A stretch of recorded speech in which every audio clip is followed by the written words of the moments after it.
বর্তমান উপদেষ্টা সরকার একটা ট্রানজিট পিরিয়ডে কাজ করছে। আমরা তাদেরকে বলবো যে ফ্যাসিস্ট সরকার যারা ছিল দেশটাকে ক্ষতবিক্ষত করে গেছে এবং আমাদের উপরে খড়গহস্ত হয়ে ইতিহাসের সবচাইতে নিকৃষ্ট অভিযান চালিয়েছে।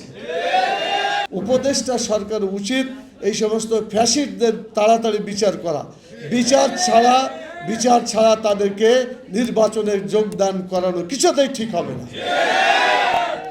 আর যারা ওই সমস্ত ফ্যাসিস্ট সরকারের নিয়োগকৃত যত অফিসার আছে, বিভিন্ন পর্যায়ে তাদের দলীয় লোক আছে, এই দলীয় লোকগুলোকে যেভাবে সংস্কার করার জন্য বলা হয়েছিল তারা করছেন, কিন্তু সম্মুখ গতিতে করছেন। কথা ঠিক কিনা বলুন? এই সম্মুখ গতিতে কাজ হবে না। ম্যাসিভ আকারে তাদেরকে যারা যে দায়িত্ব আছেন তাদেরকে সরিয়ে দিয়ে নিরপেক্ষ লোককে সেখানে অ্যাপয়েন্টমেন্ট দিতে হবে।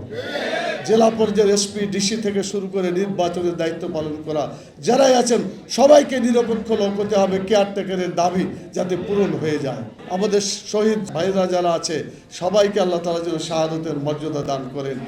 অসুস্থ বা যাদের আহত অবস্থায় আল্লাহ তাদেরকে যেন সুস্থ করে দেন।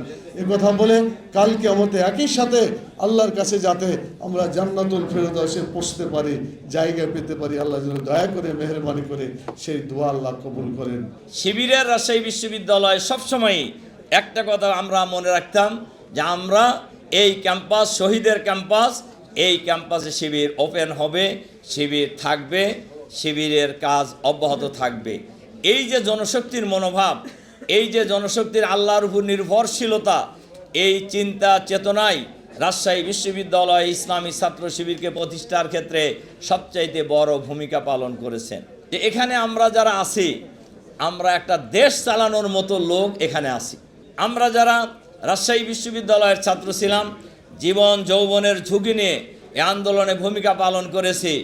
আমরা কেউই যেন আন্দোলনের ক্ষেত্রে পিছিয়ে না থাকি। আমরা যারা এতদিন রোকন হতে পারিনি, আমরা এখন রোকন হব ইনশাআল্লাহ। রাজশাহী বিশ্ববিদ্যালয় আমাদের প্রাণের চাইতেও প্রিয় বিশ্ববিদ্যালয়। এই বিশ্ববিদ্যালয় সংগঠনকে সামনে এগিয়ে নিয়ে যাওয়ার জন্য যার যার জায়গা থেকে যতদূর সম্ভব আমরা সহযোগিতা করব।